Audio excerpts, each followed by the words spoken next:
ஓம் நம சிவாய சிவாய நம. உடல் நோய், மனநோய், யோக சிகிச்சை, அதாவது உடல் ரீதியாக ஏற்படக்கூடிய பிரச்சனைகள், மன ரீதியாக ஏற்படக்கூடிய பிரச்சனைகள், இவை நாம் எப்படி கையாள்வது என்பதை பற்றிய ஒரு ஆய்வு. மனம் என்றால் என்ன? இந்த உலகத்தில் உள்ள அனைத்து மகான்கள், சித்தர்கள் அனைவருமே மனதை பற்றி தான் ஆய்வு செய்துள்ளார்கள். மனதில் உடைய சக்தி, பொதுவாக நாம் என்ன நினைக்கின்றோம், நாம் என்ன செய்கின்றோம் என்பதை ஒவ்வொரு மனிதனும் ஆராய்ந்து செய்து பார்க்கும்போது நாம் விழிப்புணர்வு நிலை அடைகிறோம். ஒருவரிடம் பேசும்போது கூட நம்முடைய மனதை ஆய்வு செய்ய வேண்டும்.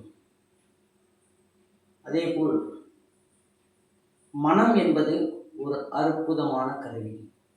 அதை எப்படி பயன்படுத்த வேண்டும் என்பதை தெரிந்து கொண்டால் வாழ்க்கையில் ஒரு நிம்மதியான நிலை ஏற்படும். பொதுவாக எவ்வுயிரும் தம் உயிர் போல் பாவிக்க வேண்டும். அதேபோல் மற்றவர்களுடைய மனதை நாம் புரிந்து கொண்டு நடக்கும் பொழுது மன ரீதியாக வரக்கூடிய பிரச்சனைகளிலிருந்து விடுபடலாம்.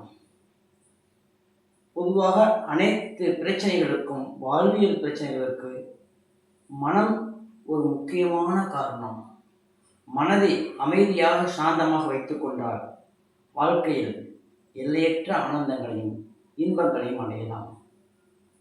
பொதுவாக வாழ்க்கை பயணத்திற்கு மனம்தான் முக்கிய காரணம்.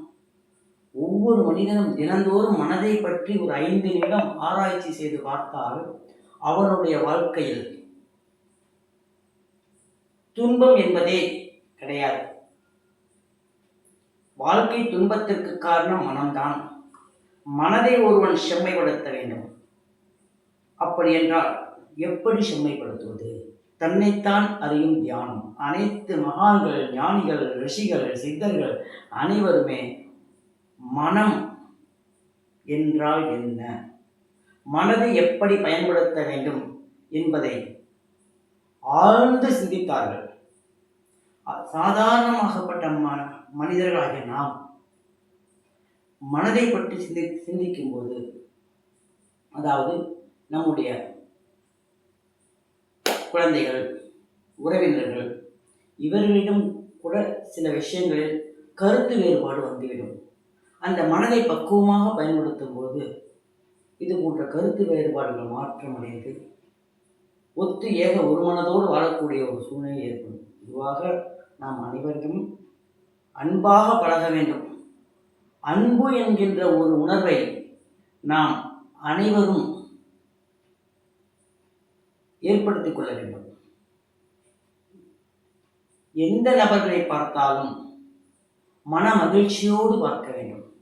அப்பொழுதுதான் நம் உடல் ரீதியாகவும் மன ரீதியாகவும் நாம் மகிழ்ச்சியாக ஆனந்தமாக வாழ முடியும். அடுத்த கட்டமாக உடல் ரீதியாக பிரச்சனை. உடல் பிரச்சனை என்பது வயோதிகமாக ஆக நம் உடலில் சில ஆற்றல் ஓட்டங்கள் குறைந்து சில உறுப்புகள் செயலிலிருந்து பலவீனமாகும். அதன் மூலம் பலவிதமான பிரச்சனைகள் ஏற்படும். இதை நாம் எவ்வாறு சரி செய்வது? முத்திரை கடவுள் கொடுத்த ஒரு அற்புதமான சக்தி முத்திரை. எனக்கு 3333 முத்திரைகள் வரை தெளிவாக தெரியும். ஒவ்வொரு முத்திரை எப்படி பயன்படுத்த வேண்டும், சிரசு முதல் பாதம் வரை எந்தெந்த முத்திரைகளை எந்தெந்த நேரத்தில் பயன்படுத்தினால் எந்தெந்த உறுப்புகளை கட்டுப்படுத்தலாம், அதே போன்று சில உணர்வுகளை நாம் எப்படி கட்டுப்படுத்துவது, தெய்வங்களை எப்படி நாம் வழிபடுவது, தெய்வங்களை அழைப்பதற்கான முத்திரை, நம்முடைய உணர்வுகளை கட்டுப்படுத்துவதற்கான முத்திரை, நம்முடைய உடலில் ஏற்படக்கூடிய அனைத்து விதமான பிரச்சனைகளை கட்டுப்படுத்துவதற்கான முத்திரை, அனைத்து முத்திரை.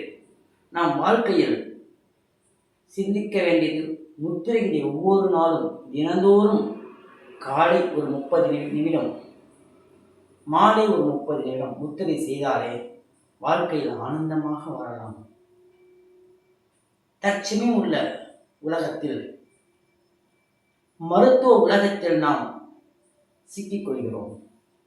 அதிலிருந்து நாம் வெளியே வர வேண்டும். அதாவது அனைத்து விஷயங்களுக்கும் ஆங்கில மருந்துகளை நாடி அதிலேயே நம்முடைய உடலை பாழ்படுத்திக் கொள்கிறோம். அதாவது மருந்து என்பது நம் உடலிலே அனைத்து விதமான ரசாயனங்களும் சுரக்கும் சக்தி பகவான் கொடுத்துள்ளார், கடவுள் கொடுத்துள்ளார். ஒரு மருத்துவமனையில் உள்ள அனைத்து மருந்துகளும் நம் உடலில் சுரக்கும். இது பற்றாக்குறையினால்தான் எந்த பிரச்சனையோ அதுக்குள்ள மருந்தை நாம் எடுத்து அந்த சக்தியை சேர்த்துக் கொள்கிறோம். அதன் மூலம் பல விளைவுகள் வந்து விடுகின்றன. இதை கட்டுப்படுத்துவதற்கு நாம் செய்ய வேண்டியது முத்திரை. வாழ்க்கையில் நாம் மருத்துவரை சந்திக்கவே கூடாது. அந்த அளவிற்கு உடலை பக்குவப்படுத்திக் கொள்ள வேண்டும். நன்றாக சிந்தித்து பாருங்கள். உடல் வளர்த்தேன் உயிரை வளர்த்தேனா என்றால் திருமூலர். அதுபோல் நாம் உடலை பக்குவமாக வைத்துக் கொள்ள வேண்டும். தற்சமயம் உள்ள காலகட்டத்தில் தலை முதல் பாதம் வரை உள்ள ஒவ்வொரு உறுப்பிற்கும் ஒரு மருத்துவர் வந்துவிட்டார். இவர்களிடம் சென்று நம்முடைய பிரச்சனையை கூறி அதிலிருந்து வெளியே வர முடியுமா என்பது ஒரு சந்தேகமான விஷயமாக உள்ளது. ஆக நம்மை நாமே காத்துக்கொள்ள வேண்டும். அதற்கு முத்திரை தான். இந்த முத்திரை ரகசியம் மிக அற்புதமானது. பொதுவாக ஒரு 10 முதல் 100 முத்திரைகள் தெரிந்து கொண்டாலே வாழ்க்கையில் மிகப்பெரிய ஆனந்தம் ஏற்படும். ஓம் நம சிவாய, சிவாய நம.